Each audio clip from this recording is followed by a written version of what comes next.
여러분, 제대로 하는 거 쉽습니까? 뭐든지 제대로 하는 거는 정말 어렵습니다. 뭐 학생들이 공부를 한다, 제대로 공부한다, 이거 쉽지 않습니다. 요령껏 요것도 이렇게 빼고 저것도 빼고 하면서 공부하는 거죠. 운전을 제대로 한다, 이것도 다들 제대로 하는 것 같지만 제대로 하기가 쉽지 않습니다.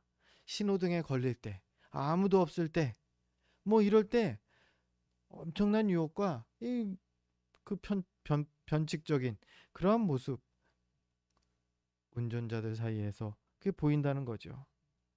그뿐이 아니죠. 신앙생활을 제대로 한다. 여러분, 아주 어려운 거죠. 신앙생활 제대로 하면요, 정말로 믿음이 흔들릴 일이 하나도 없어요. 항상 성령 충만하게 살 수 있고요, 하나님의 은혜를 누릴 수가 있습니다. 제대로 하기가 어려운 것이죠. 하나님을 제대로 믿고 또 제대로 아는 것, 이게 참 어렵습니다. 오늘 모압 왕 발락이 딱 그랬죠. 하나님을 대충대충 압니다. 뭐 발람이 저주를 선포하면은 저주가 일어나고, 누군가를 대상으로 축복을 선포하면은 축복이 받고 막 그러는 소문을 듣습니다. 아, 거기까진 믿어요. 그런데 그게 모압 그 발람이, 주술사 발람이 행하는 것으로 그는 생각합니다. 그 안에서 하나님이 하시는 건 줄 모르고 말이죠. 그래서 발락은 하나님을 두려워하지 않고요, 그 하나님의 백성 이스라엘을 저주하려고 주술사 발람을 불러옵니다. 그리고 어떻습니까? 지난 시간 봤다시피 1차 시도, 이 온 이스라엘 사람들이 그 모압 평지에 주둔해 있는 것을 보여주면서, 자, 저주하시게, 발람을 거기에서 제단을 쌓고 발람에게 저주를 유도합니다. 근데 실패합니다. 발람은 오히려 이스라엘을 향하여서 하나님의 뜻이라면서 축복만 선포합니다. 그러고 나면 이 발락이 포기할 만도 한데 포기하지를 않네요. 모압 왕 발락은 이번에는 장소를 옮깁니다. 장소 때문에 그런가 보다. 그래서 포기하지 않고 그는 장소를 옮겨서 발람에게 다시 한번 저주를, 이스라엘을 저주하게끔 그 요청을 합니다. 우리는 이것 한 가지 생각해 보려고 해요. 하나님이 어떤 분이신가? 오늘은 거기에 초점을 맞춥니다. 하나님이 어떤 분이신가? 여러분, 하나님이 어떤 분이시라고 알고 계십니까? 우리가 하나님을 어렴풋하게 알지만, 어렴풋하게 알면요, 사단이 틈탈 수 있다라는 겁니다. 분명하게 성경이 하나님을 어떻게 소개하고 있는지를 잘 알고 기억해야 한다는 거죠. 일단은 발락이 하나님에 대해서 잘못 알고 있던 것을 우리가 먼저 살펴보려고 합니다. 모압 왕 발락, 그는 이 가나안 주변, 가나안 땅에 살면서 거짓 신들을 섬기면서 자랐죠. 가나안 우상들을 섬기면서 자랐습니다. 그래서 신이라고 하면 그는 가나안 우상들의 모습을 기준으로 생각할 수밖에 없었을 겁니다. 그리고 그런 발락이 지금 여호와 하나님을 어떻게 생각하고 있는지를 13절에서 우리가 살펴볼 수가 있죠. 우리 13절 말씀 같이 함께 읽어보겠습니다. 함께 읽습니다. 발락이 말하되 나와 함께 그들을 달리 볼 곳으로 가자. 거기서는 그들을 다 보지 못하고 그들의 끝만 보리니 거기서 나를 위하여 그들을 저주하라 하고. 여기서 우리는 발락의 하나님을 어떻게, 신에 대해서 그가 어떻게 신을 생각하고 있는지를 발견하게 됩니다. 바로 사람이 신의 마음을 바꿀 수 있다. 발락이 그렇게 생각하고 있는 겁니다. 발락이 생각하는 발락이 생각하는 하나님은 타협이 가능한 분입니다. 어떻게 적당히 이 조율을 하면 타협할 수 있는 하나님. 또 재물과 정성, 노력이 들어가면은 거기에 참으로 약해서 마음이 바뀌는 지금 발락이 생각하는 신의 존재는 그러하다라는 겁니다. 그래서 하나님이 택하신 백성인 이스라엘을 향해서도 그는 마음을 바꿔서 저주하게 할 수 있지 않겠냐. 지금 자신의 노력을, 자신의 열심으로 그 마음을 바꾸려고 하고 있는 것이죠. 발람을 초청하기도 했고요. 또 한 번 실패하면 2번 해보지, 3번 해보지, 될 때까지 해보지. 지금 그 마음을 바꾸게 하기 위해서 발락은 자기가 할 수 있는, 인간이 할 수 있는 정말 최대한의 노력을 하고 있습니다. 신에 대한 이런 생각들은요, 발락이 평생 주위에서 봐왔던 가나안 이방 신들의 모습이었을 것입니다. 우상들은 그 마음을 바꿉니다. 물질에 무슨 정성에 막 마음을 바꿔서 안 들어주려던 것을 들어주기도 합니다. 이제 하나님께서는 이러한 생각을 갖고 있는 발락에게 이제 발람을 통해서 하나님 자신이 어떤 분이신지를 지금 말씀해 주십니다.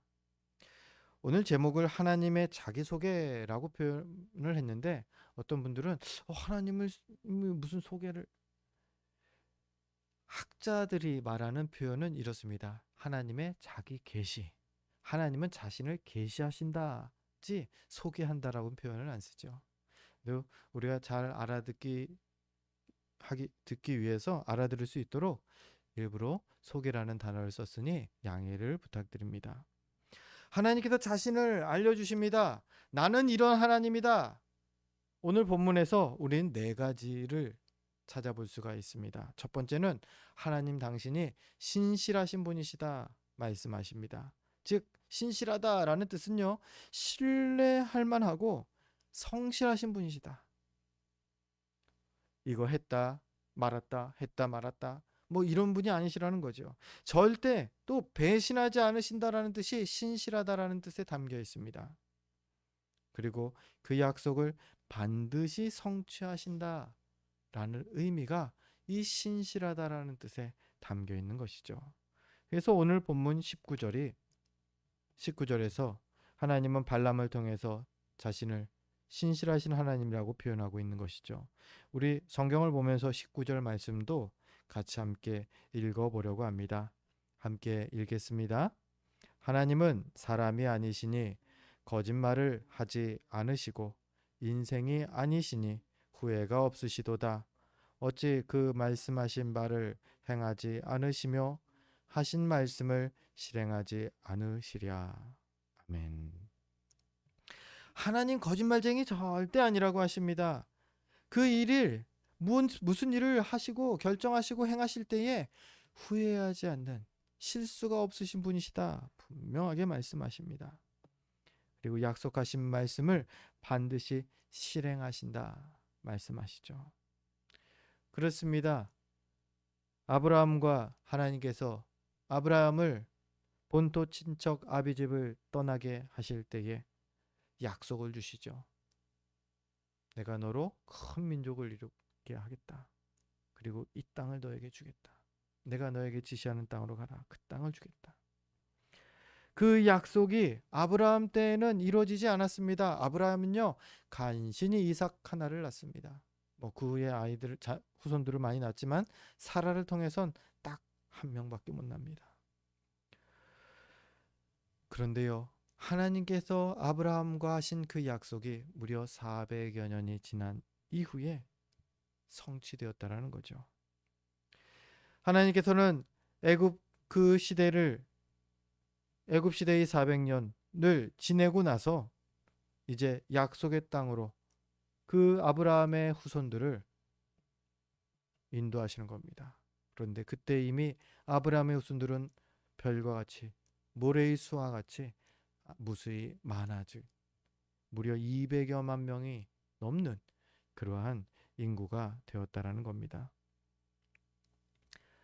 400년, 500년 시간, 그 시간 만에 하나님께서 약속을 이루시죠. 그 사이에 까먹었을까요? 아니요. 그 약속을 이루시기 위해서 쉬지 않고 일하셨다라는 거죠. 그 밖에도요, 성경에는요, 하나님의 약속이 많이 소개되고 있습니다. 그리고 그 약속들이 성취되었다라는 사실 또한 분명하게 증거되고 있는 것입니다. 우리가 한 가지 더 짚어볼 약속이 무엇이죠? 바로 메시아에 대한 약속. 구약 시대 이스라엘 사람들을 통하여서 너희를 구원할 자가 이제 올 것이다. 바로 기원전 700년도 이전에 이사야 선지자를 통하여 또 많은 그 후에 많은 선지자들을 통하여서 메시아가 오실 것을, 메시아가 너희를 구원할 것을 예고하셨다라는 거죠. 그리고 그 약속이 700여 년 그 이상 만에 성취되었습니다. 바로 예수 그리스도로 말이죠. 하나님은 약속하시는 분이십니다. 그리고 그 약속을 반드시 성취하는 분이십니다. 그 사실이 신명기 7장 9절에 기록되고 있죠. 바로 이렇게 기록되어 있습니다. 그런즉 너는 알라 오직 내 하나님 여호와는 하나님이시요 신실하신 하나님이시라. 신실하신 하나님이시다라는 겁니다. 이렇게 우리가 믿는, 우리가 섬기는 하나님은요, 거짓이 없으신 분이십니다. 또 그 하신 약속을 반드시 이루시는 신실하신 하나님이십니다. 그 하나님께서 이제 마지막 약속을 남겨두고 계십니다. 성경에 기록된 마지막 한 가지 약속, 바로 주님께서 다시 오시겠다, 재림의 약속입니다. 다시 오셔서 우리를 영원한 천국으로 인도하여 주시겠다라는 그 약속입니다. 이 약속도 다른 약속들과 마찬가지로 반드시 성취될 것입니다. 바라기는 우리가 믿음으로 그 주님의 날을 잘 준비하게 되는 지혜로운 성도들이 되시기를 소망합니다. 하나님은요, 일단 먼저 오늘 본문에서 신실하신 하나님이시다 라고 자신을 소개하십니다.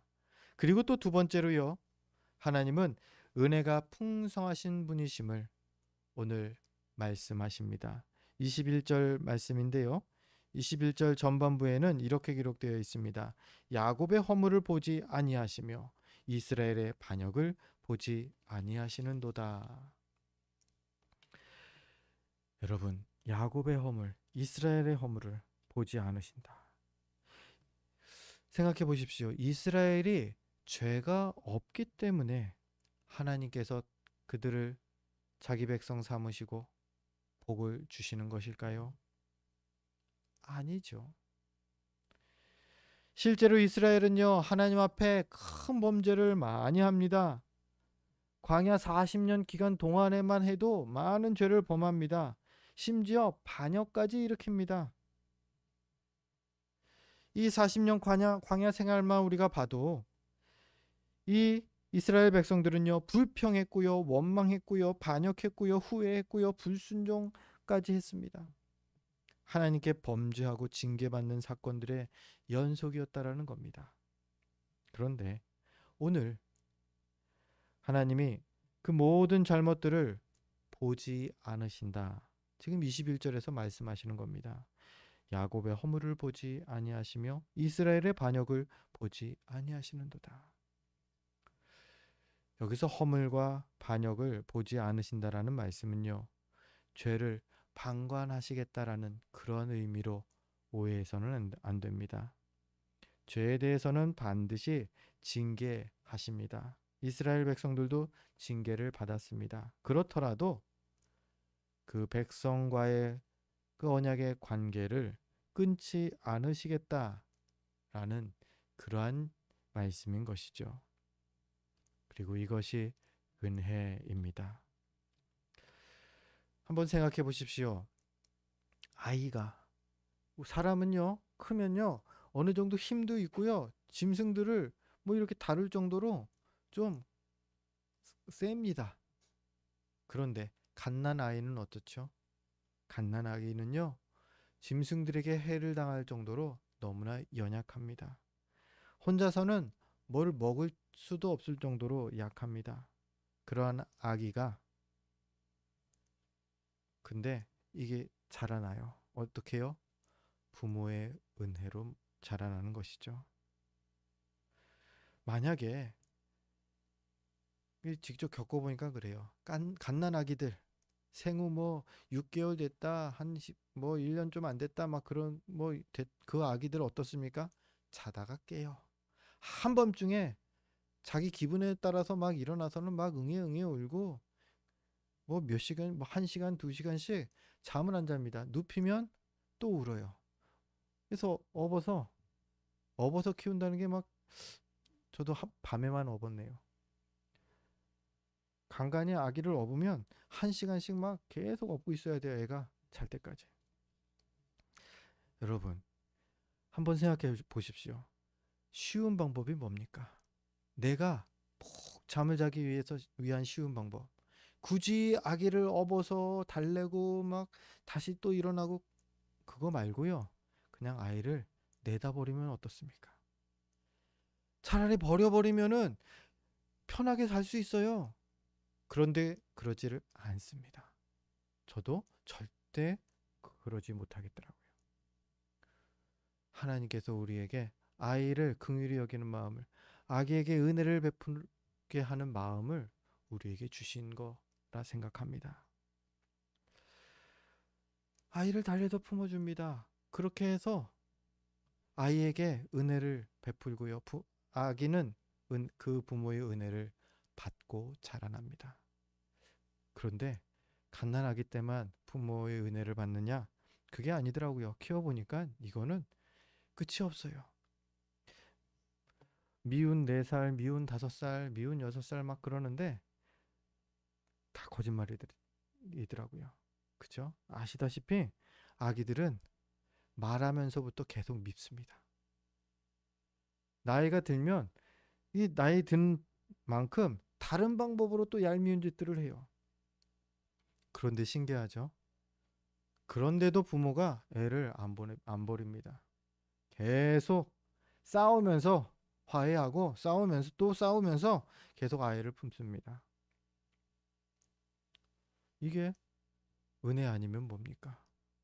쉽게 사는 방법은 그렇게 골칫덩어리 그냥 손절에 딱 끊어버리는 거. 그러면 너무 쉽지 않습니까?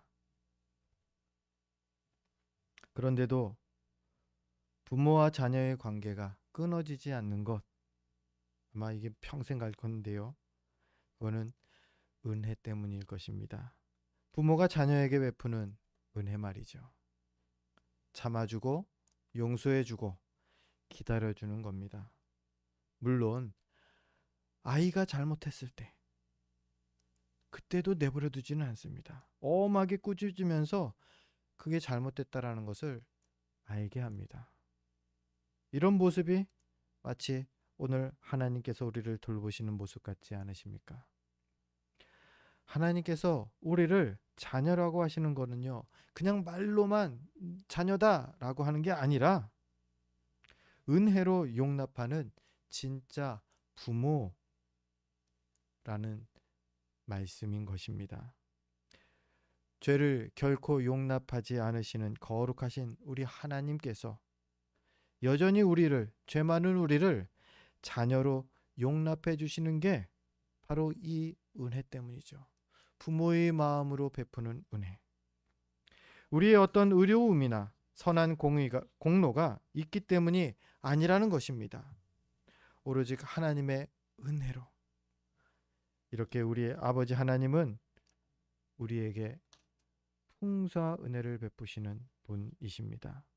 오늘 성경이 우리에게 그 사실을 말하는 거예요. 신실하신 하나님이다. 또 은혜가 풍성하시다.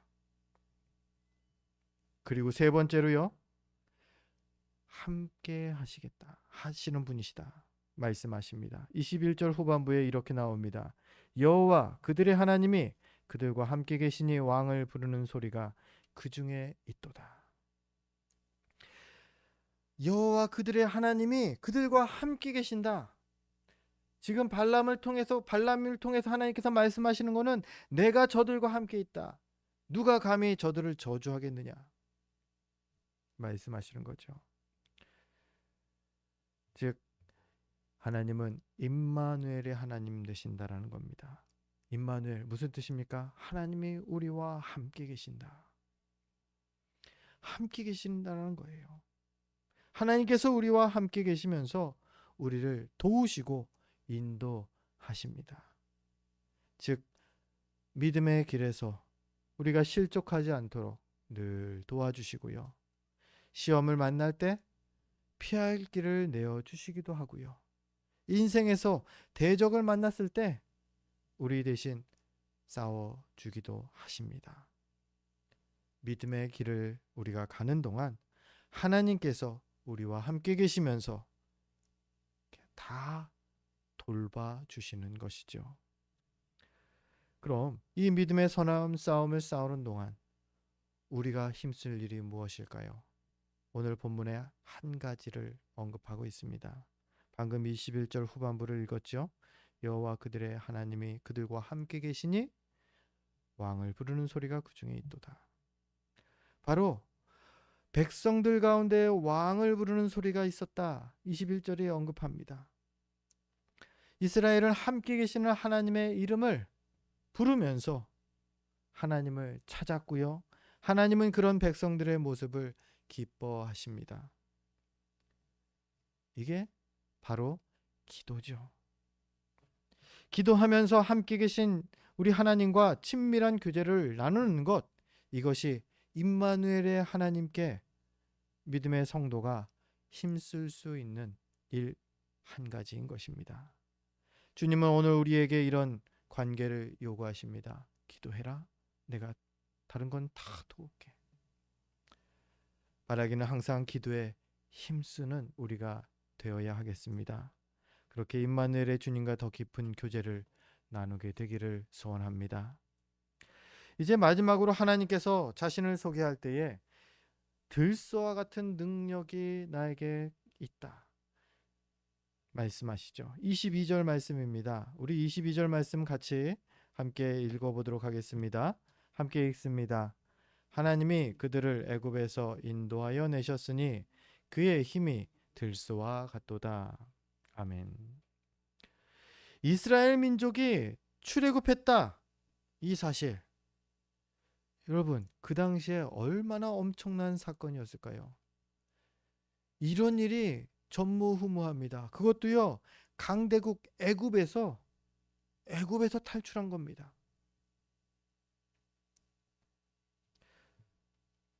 무려 200여만 명이나 되는 노예 민족이 하루아침에 애굽으로부터 자유인이 된 사건이었습니다. 그야말로 엄청난 뉴스죠. 이 소식을 접하는 사람들마다 생각했을 겁니다. 출애굽의 모든 일들이 누구도 막을 수 없는 하나님의 강력한 개입으로 이루어진 일이라고 말이죠. 마치 성난 들소가 질주하듯이 아무런 거리낌 없이 애굽도 다른 애굽의 우상 신들도 그 무엇도 하나님의 그 질주를 하나님의 출애굽 이 기적의 완성을 방해할 수 없었다라는 것이죠. 그게 22절입니다. 하나님이 그들을 애굽에서 인도하여 내셨으니 그의 힘이 들소와 같도다. 하나님의 권세가 하나님의 능력이 이렇게 강력하다라는 겁니다. 누구도 막을 수 없다라는 거죠. 예레미야 33장 2절은 하나님을 또한 이렇게 그래서 소개합니다. 이를 행하시는 여호와 그것을 만들며 성취하시는 여호와시다. 그런데 사람들이 이런 주장을 하는 이들이 있습니다. 하나님은 천지 만물 다 창조하신 거 맞는데 우리를 창조하신 거 맞는데 창조만 하시고 더 이상 세상 일에 관여하지는 않으셔. 생각해봐. 온 우주를 다스리는데 하나님께서 하찮은 인간들 일 하나하나에 신경 쓰시겠어? 얼마나 바쁘신데. 여러분 어떻습니까? 참 이해가 되는 설명입니까? 그런데요, 성경은 이렇게 말하지 않습니다. 하나님 바쁘시니까 너 알아서 해라. 너희들 신경 쓸 일 없다. 너희들 역사는 너희들이 알아서 만들어라. 아니요, 성경은 그렇게 말하지 않습니다. 성경은 하나님께서 여전히 일하시고 또 만들며 성취하고 계신다라고 말합니다. 우리 하나님은 지금도 살아서 일하고 계십니다. 이스라엘의 출애굽을 행하셨고요. 십자가 구원 계획을 행하시고 완성하셨습니다. 그리고 지금 모든 일을 주관하고 계십니다. 이 사실이 성경이 우리에게 증언하는 바이고요. 우리가 믿고 고백하는 신앙 고백이 것입니다. 마치 우리 하나님께서 뜻하신 일을 행하실 때에는요, 어떤 세력도 감히 막을 수가 없는 것입니다. 들소처럼 말이죠. 이런 하나님께서 우리와 지금도 함께 계십니다. 그 하나님께서 그 강력한 힘으로 우리를 눈동자같이 보호해 주십니다. 그러니 여러분 두려워하지 마십시오. 놀라지 마십시오. 항상 믿음으로 담대하게 나아가셔도 됩니다. 우리 앞을 맞는 대적들이 있습니까? 지금도 살아서 역사하시는 우리 주님의 도우시는 손길이 다 멸해 주실 것입니다. 지금 하나님은요, 하나님을 잘못 알고 있는 모압 왕 발락에게 당신이 어떤 분이신가를 스스로 알려주고 계십니다. 즉 하나님 자신은 변심해서 약속을 깨지 않는 분이시고요. 부모의 마음으로 은혜를 베푸시는 분이시고요. 늘 자기 백성과 동행하시는 분이시라고 말씀합니다. 그리고 들소처럼 강력한 능력을 가지신 분이라고 말씀하십니다. 이런 모습들은요, 이 발락이 그 전까지 알고 있던 가나안 신들에게서는 결코 볼 수 없던 모습들이었습니다. 가나안 신들은 많은 제단을 쌓고 많은 제물을 드리면 그 간절함을 보고서 자신들의 마음을 돌이키는 그러한 존재들이었다라는 겁니다. 그래서 이 가나안에는 이런 제사가 있었죠. 자식을 불로 태워 드리는 제사, 인신 제사가 있었어요. 뭐예요? 자신의 간절함을 자신들의 우상에게 간절함을 표현하는 게, 나 자식을 당신에게 줄 만큼 나 지금 간절합니다. 그러면 더 응답을 잘해준다. 그들은 믿었다라는 거죠. 뭐죠? 자신의 노력과 정성으로 신의 마음을 움직일 수 있다 생각했다라는 거죠. 이렇게 가나안 거짓 신들이 사람들의 정성을 받고 복을 내렸다면, 그렇다면 하나님은 어떤 기준으로 이스라엘에게 복을 주시는 걸까요? 두 가지를 우리가 본문을 통해 확인할 수 있습니다. 이스라엘이 복을 받은 백성이 된 것은 이스라엘의 어떠함 때문에 복을 받은 것이 아니다가 한 가지입니다. 21절에 보니까 야곱의 허물에 대한 언급도 나왔었죠. 아까 야곱, 이삭의 그 쌍둥이 아들 에서와 야곱이 있었죠. 그 중에 그 둘째가 야곱이었습니다. 근데 그 야곱은요, 장자가 되기를 너무나 욕심을 냈어요. 그래서 형에게 팥죽을 하나 주고 장자권을 사버립니다. 그런 다음에 어떻게 됩니까? 도망갑니다. 두려워서. 형이 두려워서 도망갑니다. 자기 지은 죄가 큰 건 아닐까요? 그런데요, 이게 다른 표현으로요, 야곱의 허물이 되었다라는 겁니다. 뭐냐면요, 하나님을 의지하지 않습니다. 야곱은 살면서 보니까 하나님을 의지하는 모습이 없습니다. 하나님을 의지하지 않고 자기 그 지식으로, 자기의 영리함으로 위기를 모면하려고 합니다. 이거 타고 나면은 기도를 간절히 합니다. 그리고 나서 뭐 합니까? 하나님 여기 계세요. 저 여기 갔다 올게요. 야곱이 지금 베델에서 하나님을 만나고서 하는 얘기가 그거예요. 제단 쌓고 여기 하나님 나중에 또 다시 올게요. 야곱의 인생이 그러했습니다. 하나님을 의지하지 않는 삶. 지금 출애굽한 이스라엘도 야곱처럼 하나님을 제대로 의지하지를 못했죠. 광야 동안에 길 동안에 물이 없어서 불평하고요. 고기 못 먹는다고 또 불평하고 적이 너무 강하다고 불평하고 이렇게 이스라엘이 야곱의 그 믿지 못했던 하나님을 의지하지 못했던 그 야곱의 허물을 그대로 답습하고 있는 것입니다. 이렇게 허물이 많은 이스라엘이었다라는 거죠. 그런데도 주님은 복을 내려 주십니다. 심지어 이스라엘은 하나님께 반역까지 일으켰다. 오늘 언급하고 있죠. 하나님께서 세운 지도자 모세를 부정하기도 했고요. 또 권능으로 이루신 출애굽을 그들이 거부하고 다시 자기들은 그냥 이스라엘로 돌아가겠다. 그렇게까지 함부로 말했던 것이죠. 이렇게 흠 많은 이스라엘인데도요. 오늘 하나님은 그들이 저주는 없고 오로지 복을 받은 백성이다 말씀하시는 거죠. 이 하나님의 복은요. 발락의 열심으로도 또 발람의 저주로도 끊을 수가 없는 강력한 것이라고 성경은 우리에게 증언합니다. 이 복을 받은 이스라엘 민족들, 자기 노력 대단함 때문이 아니라 그냥 하나님께서 강권적으로 그들을 택하셨기 때문이다. 하나님께서 아브라함에게 주신 약속 때문에, 약속을 이루시는 하나님이시기 때문에 그들이 지금 복을 받는 것이다 말하는 것이죠. 그리고 하나님께서 이스라엘에게 주시는 이 엄청난 큰 복이 오늘 우리에게 또한 내려 주신다 약속하십니다. 로마서 8장 38절과 39절이 그 하나님의 큰 복에서 우리가 결코 떨어지지 않는다라는 것을 하나님의 약속으로 기록하고 있습니다.